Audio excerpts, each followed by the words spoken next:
오늘 좀 여러 가지 순서가 뒤에 많이 있습니다. 그래서 이렇게 성찬 가운도 입었습니다. 여러분들 어떻게 한 주 동안 행복하셨습니까? 네, 그런 의미로 우리 서로 바라보면서 이렇게 좀 인사했으면 좋겠습니다. 사랑합니다. 축복합니다. 인사하겠습니다. 네. 지난 2주 동안 우리가 믿음으로 사는 사람, 그 다음에 지난주는 소망으로 사는 사람, 이렇게 우리가 함께 살펴봤는데요. 어떻게 한 주 동안 천국 소망의 기쁨이 여러분 삶 가운데 크게 자리 잡으셨었습니까? 아멘이십니까? 그리고 이 땅에서 살아가면서 어떻게 하나님의 나라를 이루어가면서 살아가셨는지 모르겠습니다. 분명히 살아가실 줄 믿습니다. 자, 이제 우리가 오늘은 믿음, 소망, 그 다음에 사랑이 들어가잖아요. 특별히 이 사랑이라는 이 단어는요, 교회 공동체에서 정말 가장 많이 쓰는 단어예요. 특별히 성경에서 이 사랑이란 단어가 몇 번 나오는지 아십니까? 제가 이렇게 기록된 거 직접 세보진 않았지만 이게 쳐보면 나오더라고요. 보니까 782번. 예, 굉장히 많이 이 사랑이란 단어가 많이 나옵니다. 그래서 오늘은 사랑으로 사는 사람. 그래서 특별히 오늘 소제목으로 사랑은 선택이 아닙니다. 이 제목을 가지고 우리 함께 은혜를 나눴으면 좋을 것 같습니다. 그렇습니다. 바로 이 사랑은요, 기독교의 핵심 가치라고 말할 수 있어요. 그래서 사도 바울은 사랑이 우리 삶에서 차지하는 그 위치를 어떻게 설명했냐면, 오늘 본문의 말씀처럼 그런즉 믿음, 소망, 사랑, 이 세 가지는 항상 있을 것인데 그 중에 제일은 뭐라고요? 사랑.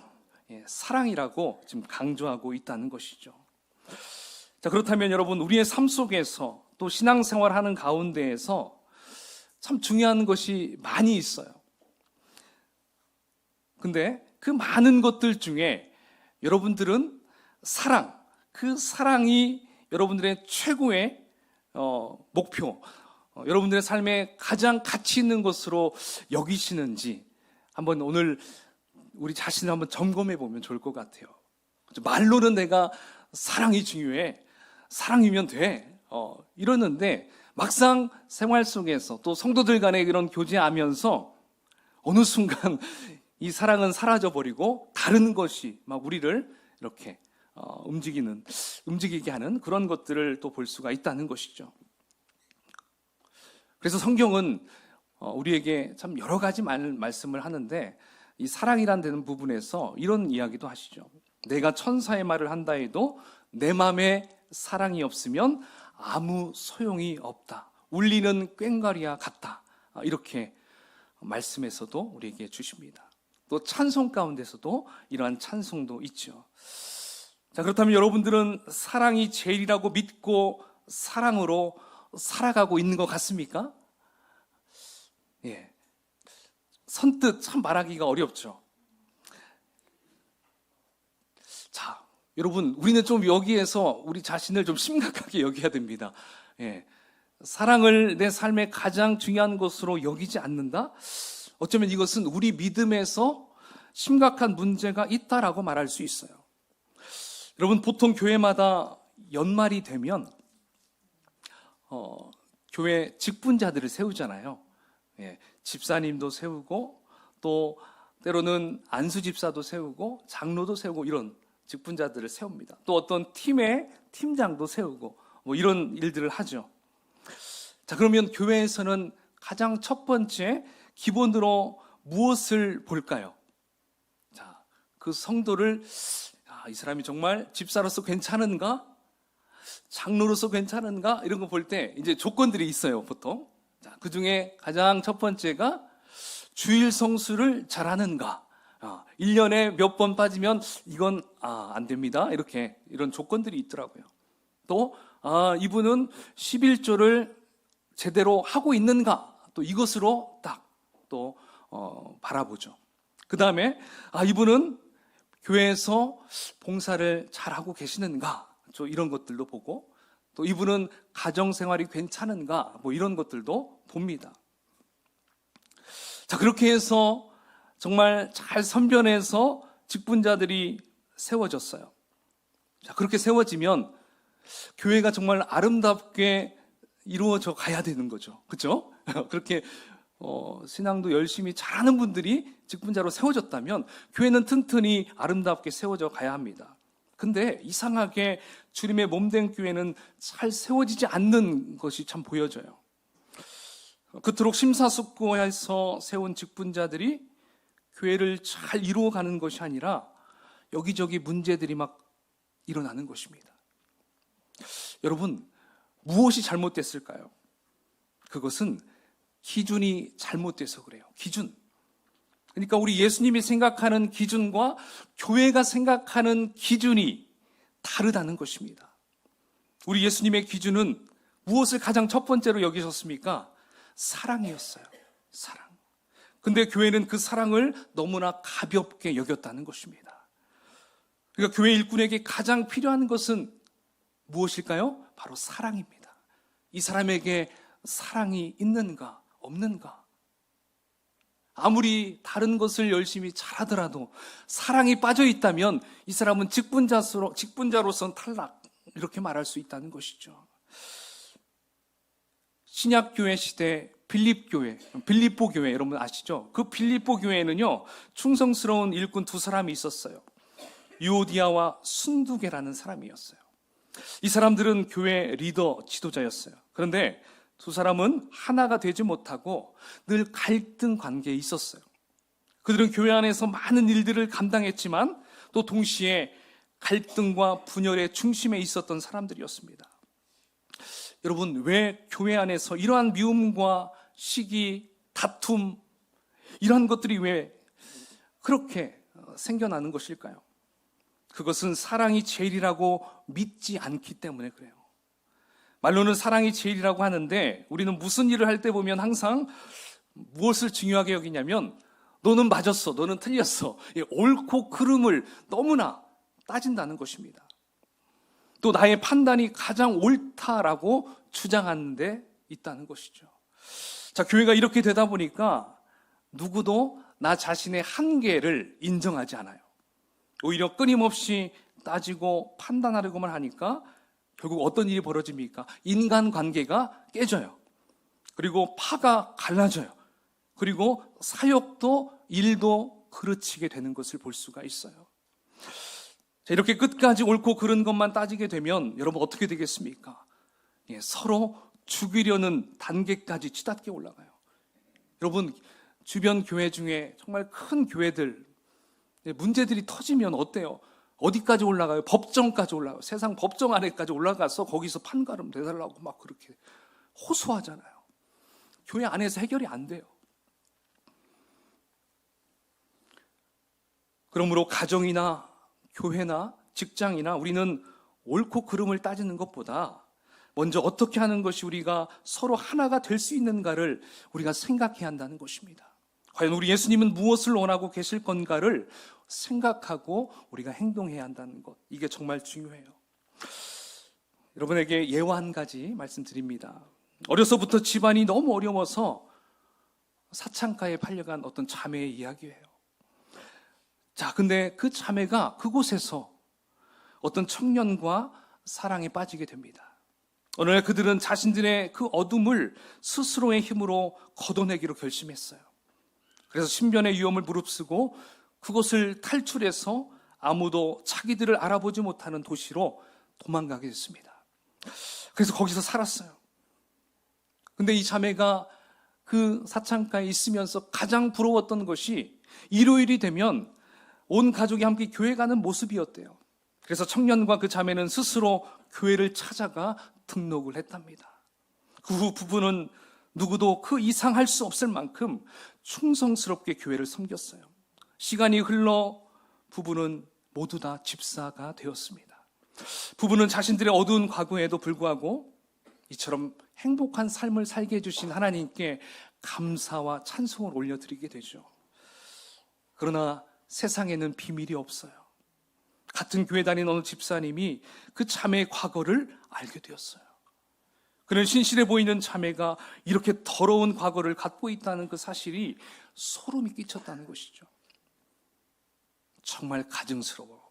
어쩜 자기의 더러운 과거를 이처럼 감쪽같이 속일 수가 있지? 막 이렇게 그 사람이 속마음을 갖고 있었던 것이죠.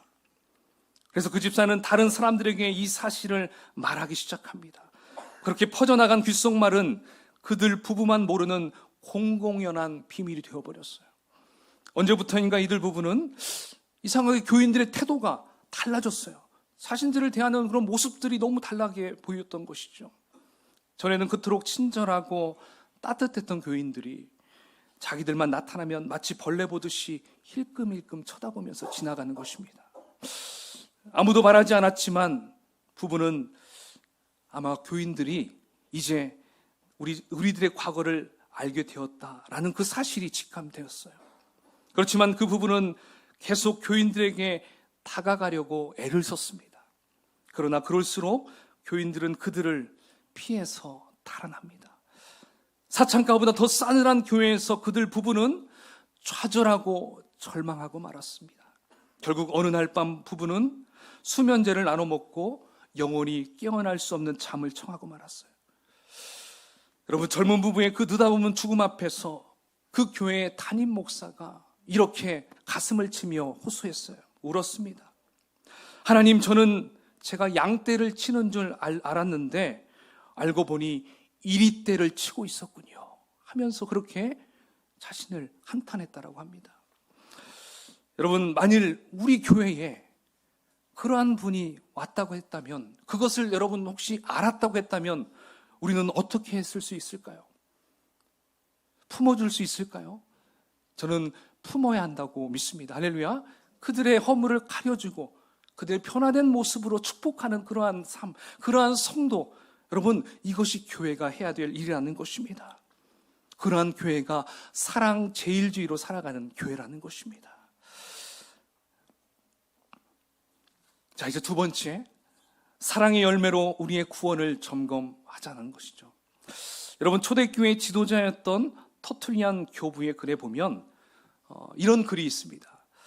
초대교인들은 종종 불신자들에게 전도할 때 당신들은 그리스도인들처럼 사랑하는 사람들을 본 일이 있습니까? 이러한 말로 전도를 시작한대요. 여러분, 그게 좀 어때요? 실감이 나십니까? 지금은 그렇게 말하기가 참 부끄럽죠. 예. 그래서 지금은 이런 이야기도 있었어요.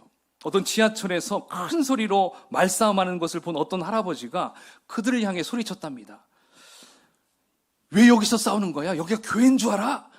예. 이렇게 할아버지가 호통을 쳤대요. 교회 가면 싸우는 걸로만 생각했나 봐요. 예. 이렇게 바뀌어졌어요. 교회 이미지가 이렇게 바뀌어져 버렸어요.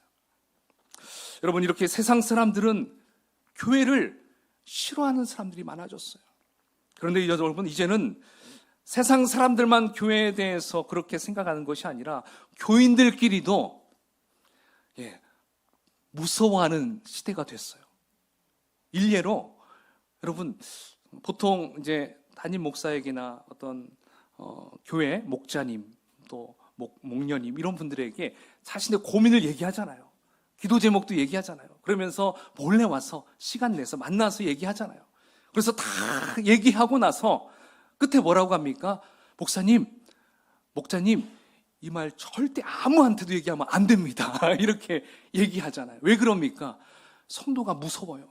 이 말이 들어가면 소문이 확 퍼지면 어떻게 돼요? 얼굴 쳐다보고 교회 다니기 어렵기 때문에 대부분 이렇게 교회가 바뀌었다라는 것이죠. 여러분, 교회가 왜 이렇게 사랑이 없어지고 또 무서워지는 것일까요? 예전에는 그렇게 사랑이 많았는데, 초대교회, 우리 신약교회, 그 가정교회 했을 때 그 모습, 그렇게 사랑이 많았는데, 그래도 우리 조이풀교회는 가정교회 여러분, 제가 이렇게 소문을 들어보면 사랑이 정말 풍성하다는 것이 이렇게 들려요. 너무 감사하죠. 근데 대부분의 교회가 이런 사랑이 빠져버렸어요. 너무나 무서워지는 그런 교회의 모습도 보여집니다. 왜 이렇게 교회가 변해졌을까요? 결정적인 이유는 교인들의 구원관이 왜곡되었기 때문에 그래요. 구원 받는데 믿음은 필수지만 사랑은 선택이라고 여기기 때문에 그래요. 믿음으로 구원 받는다는 것을 너무 중요시하다 보니까 사랑은 없어도 괜찮아. 이렇게 가는 거예요. 자, 이렇게 되다 보니까 많은 그리스도인들이 아니 어떻게 모든 사람들을 다 용서하고 지낼 수 있어요? 그렇지 않나요? 이렇게 얘기를 해요. 나는 예수님을 믿으니까 나는 천국 가요.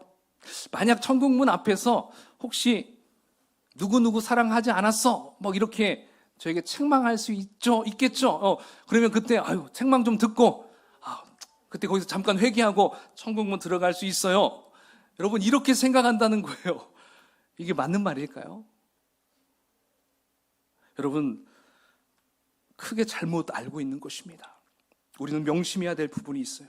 성경 말씀 안에 보면 사랑이 없으면 구원받지 못한다는 말씀이 너무 많이 나와요. 한번 우리 그 부분을 제가 몇 문장 말씀 구절을 찾아봤는데요. 자, 우리 함께 같이 읽어볼까요? 시작.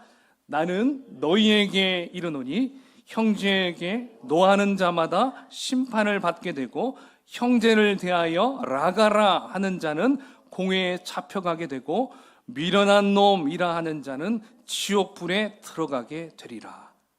여러분 이 말씀 그대로 한다면 살아남을 사람이 있겠어요?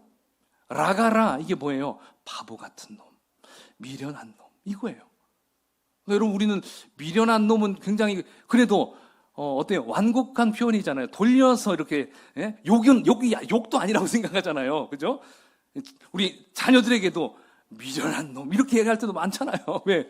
근데 이게 지옥에 가는 말이라는 것입니다.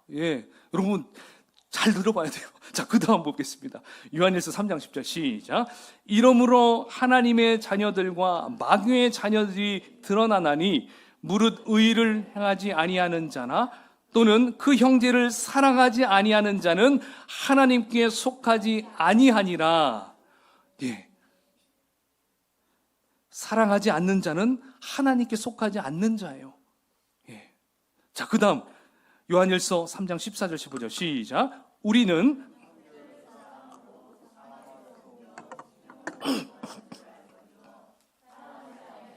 사망에 머물러 있느니라. 그 형제를 미워하는 자마다 살인하는 자니 살인하는 자마다 영생이 그 속에 거하지 아니하는 것을 너희가 아는 바라. 아멘. 여러분 말씀 읽으면서 찔리지 않습니까? 저도 찔려요. 그죠? 미워하는 자마다 살인한 자라고 합니다. 우리 살인자죠. 얼마나 많은 살인을 했습니까? 그죠? 이렇게 한다면 그래요. 그러니까 성경은 일관되게 우리의 구원이 사랑과 용서와 관련이 있다고 말씀하고 있습니다. 그러니까 사랑이 없으면 구원 받은 것이 아니라는 거예요. 근데 갑자기 좀 여러분 이 말씀 들으면서 혼란이 오지 않습니까? 아니 구원은 오직 믿음만 있으면 되는데 믿음만 가지고는 부족한 것인가? 라는 생각을 할 수 있어요. 맞습니다. 부족하지 않아요. 믿음이면 충분합니다. 구원은 분명히 믿음으로 받는 것이고 믿음이면 충분한 것입니다. 그러나 중요한 것은 그 믿음의 진정성이라는 것이죠.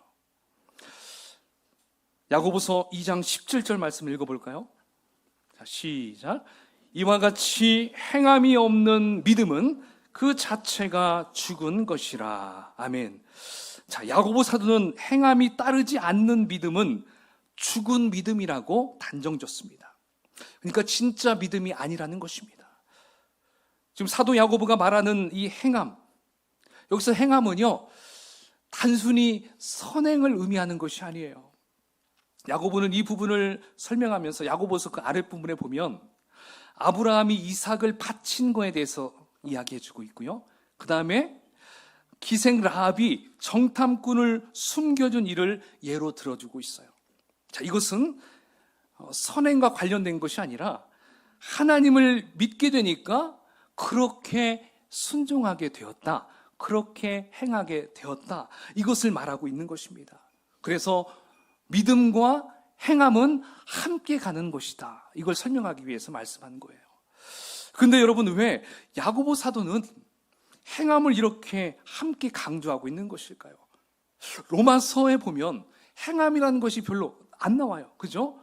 믿음에 대해서 계속 강조하고 있어요. 근데 이 야고보서에서는 유독 행함을 함께 같이 가지고 있는가?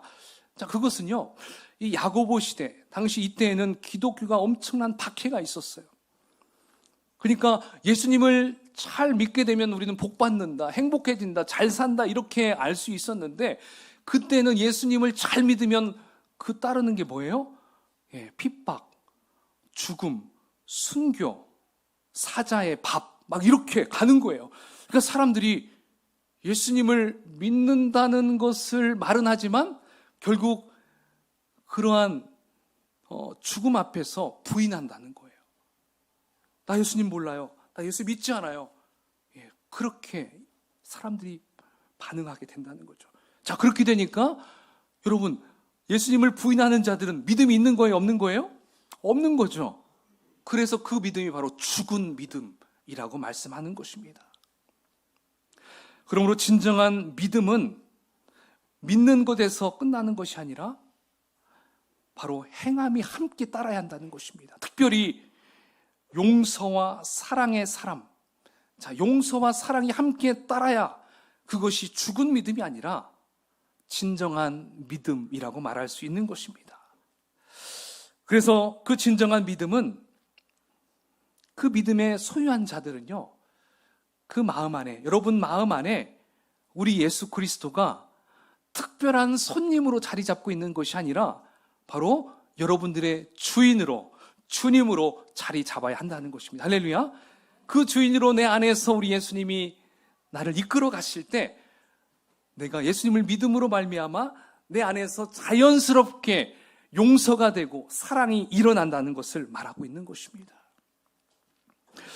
여러분, 우리의 주인 되신 예수님이 어떤 분이십니까? 우리를 구원하시기 위해서 십자가에 달려 죽으실 정도로 사랑하셨고 지금도 사랑하시는 분이십니다. 이렇게 사랑으로 충만하신 우리 예수님이 내 안에 오셔서 내 안에 거하십니다. 할렐루야. 이 예수님이 우리 안에서 늘 함께 한다는 거예요. 자, 이것이 여러분 우리가 믿어지게 되면 자동적으로 나는 용서와 사랑의 사람이 된다는 것이, 그것이 마땅하다는 것입니다. 내가 사랑해야 돼, 내가 용서해야 돼, 이렇게 하지 않아도 내 안에 예수님이 나를 이끌어 가시면 그게 자연스럽게 나온다는 것이죠. 특별히 나의 원수까지도 사랑할 수 있는 마음이 내 안에서 생겨난다는 것입니다. 학교에서 교장 선생님으로 재직하시던 분이 있었어요.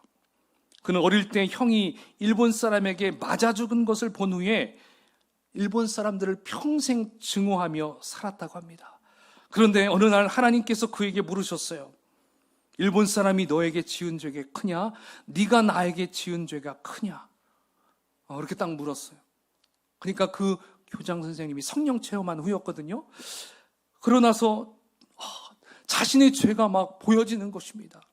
그래서 그는 제가 하나님께 지은 죄가 너무나 큽니다, 이렇게 대답했대요. 그래서 주님께서 또 다시 물으셨습니다. 나는 너를 위해서 독생자도 주었거늘 너는 왜 일본 사람을 용서할 수 없다고 하느냐? 이렇게 다시 되물었습니다. 이 교장 선생님은 그 말씀에 무릎을 탁 꿇고 하나님 앞에 회개하며 기도했어요. 그리고 그의 인생을 어떻게 하나님 앞에 헌신했는지 아십니까? 자신의 모든 일을 내려놓고 일본으로 선교사로 갔다고 한다는 것입니다. 왜요? 속죄하는 마음으로, 일본을 그토록 저주하고 미워했던 그 마음을 속죄하는 마음으로 일본 선교사로 헌신했다고 합니다. 여러분, 그렇습니다. 십자가 복음에 대한 믿음이 원수도 사랑할 수 있게 만든다는 것입니다. 여러분, 우리가 진실로 예수님을 믿는다면 사랑의 사람이 될 수밖에 없습니다. 할렐루야. 그러므로 사랑이 안 되고 용서가 안 된다면 우리의 믿음을 점검해 봐야 한다는 것입니다. 자, 그러면 무엇으로 점검할 수 있겠습니까? 그것은 내가 지금 십자가 복음을 무엇으로 알고 있는가, 이것을 통해서 점검할 수 있어요. 그냥 내가 십자가의 복음을 나의 머리로, 나의 지식적으로 알고 있는가, 아니면 가슴으로, 인격적인 관계로 알고 있는가, 이것을 점검하면 된다는 것입니다. 그래서 예수님은 제자들에게 이렇게 말씀하셨습니다. 나는 포도나무요, 너희는 가지라. 그가 내 안에, 내가 그 안에 거하면 사람이 열매를 많이 맺나니 나를 떠나서는 너희가 아무것도 할 수 없다. 이렇게 말씀하셨어요. 그렇죠? 자, 이렇게 말씀하신 것처럼 우리는 어때요? 예수님을 떠나서는 예수님의 그 사랑을 할 수도 없어요. 그렇죠? 그리고 예수님을 떠나서는 용서를 하고 싶어도 할 수도 없다라는 것입니다. 그 가지, 우리가 가지라고 한다면 예수님의 그 포도나무에 잘 붙어야 한다는 것이죠. 제자들이 그 포도나무이신 예수님에게 붙어 있을 때 그들이 많은 열매를 맺은 것처럼 우리도 바로 예수님께 붙어 있는 것, 여러분, 예수님께 붙어 있는다는 것은 예수님을 바라보는 것이죠. 그래서 우리가 그 안에, 우리 안에서 예수님께 붙어 있을 때 우리 안에서 사랑의 열매가 맺혀지게 한다는 것입니다. 여러분, 가지가 열매를 맺기 위해서 힘을 쓰나요? 안 쓰나요? 안 쓰죠. 열매는 그냥 가만히 있으면, 그냥 가지에 잘 원줄기에 붙어만 있으면 그 양분이 쭉 흘러서 나에게 들어와서 내 안에서 열매가 맺혀진다는 것입니다. 그러므로 우리는 포도나무이신 그 예수님께 잘 붙어 있기만 한다면 사랑의 열매가 풍성히 맺게 된다는 것을 여러분 기억하시길 축원합니다. 자, 이제 마지막으로 이제 이 시간에는요, 사랑에 대한 오해 두 가지를 함께 나누고 말씀을 마무리하겠습니다. 자, 사랑에 대한 오해 첫 번째는요, 용서하고 사랑하는 것은 너무나 어려운 일이다. 자, 이거예요. 여러분 어떻습니까? 이 말이 이제는 좀 오해라고 여겨지십니까? 이렇게 말씀을 쭉 들어보니까. 그렇죠? 만약 우리의 힘으로 내가 사랑하려고 하면 이 오해의 말은 맞는 말이 돼요. 그러나 내가 정말 이 사람을 내 마음 가운데 예수님의 그 사랑으로, 예수님께 붙어있는 그 사랑으로, 주께서 흘려주시는 그 사랑의 양분으로 그 성도를 바라보고 그 성도를 대한다면, 내 이웃을 바라본다면 어떻습니까? 사랑하고 용서하는 것이 힘이 들까요? 수고가 되지 않아요. 그것은 자연스럽게 이루어진다는 것입니다. 바로 예수님의 사랑은 십자가이기 때문에 그렇습니다. 십자가. 갈라디아서 2장 20절 우리 한번 읽어볼까요? 시작. 내가 그리스도와 함께 십자가에 못 박혔나니 그런즉 이제는 내가 사는 것이 아니요 오직 내 안에 그리스도께서 사시는 것이라. 이제 내가 육체 가운데 사는 것은 나를 사랑하사 나를 위하여 자기 자신을 버리신 하나님의 아들을 믿는 믿음 안에서 사는 것이라. 아멘. 자, 이것을 하나로 딱 줄이면 이렇게 얘기할 수 있죠. 나는 죽고 누구로 살아요? 예수로 사는 인생. 자, 이 사랑, 바로 나는 죽고 예수로 살아가는 인생이 바로 예수님의 사랑이라는 것입니다. 이렇게 예수님 사랑의 마음으로 살아가게 되면 모든 성도가 나의 몸이 되는 것이고, 그리고 나의 가족으로 여겨지게 된다는 것이죠. 그래서 그 사람에게서 허물이 보이고 단점이 보이고 좀 꼴불견 같은 것들이 보일지라도 우리는 그를 어떻게 됩니까? 용서하게 되고 사랑하게 된다는 것입니다. 원수를 사랑하는 것도 내가 사랑하려고 노력하는 것이 아니에요. 그냥 원수 앞에서 나는 죽었습니다 하고 보게 되면 그 원수가 너무 예뻐 보이고 너무 사랑스럽게 보여진다는 것입니다. 그러니까 내가 하려고 하면 안 되고 나는 죽었습니다 하면 되게 만들어진다는 것이죠. 여러분, 이스라엘 백성들이 홍해를 자신들의 힘과 능력과 노력으로 건넜습니까? 아니에요. 그들은 아무것도 할 수 없었어요. 하나님, 우리는 죽었습니다 하니까 하나님께서 길을 열어주셨어요. 맞죠? 오병이어의 기적도 마찬가지입니다. 배고파서 죽을 것 같아요. 이제 허기져가지고 제자들도 아무것도 할 수 없었습니다. 그러니까 누가 하셨어요? 예수님이 그 일을 하셨습니다. 사랑도 마찬가지입니다. 우리의 힘으로는 불가능해요. 할 만한 사람은 세상 사람도 해요. 저 사람 내가 사랑할 만해, 그건 세상 누구도 다 할 수 있어요. 그런데 나는 도저히 할 수 없어. 나는 저 사람 사랑할 수 없어. 자, 그러면 누가 해줄 수 있을까요?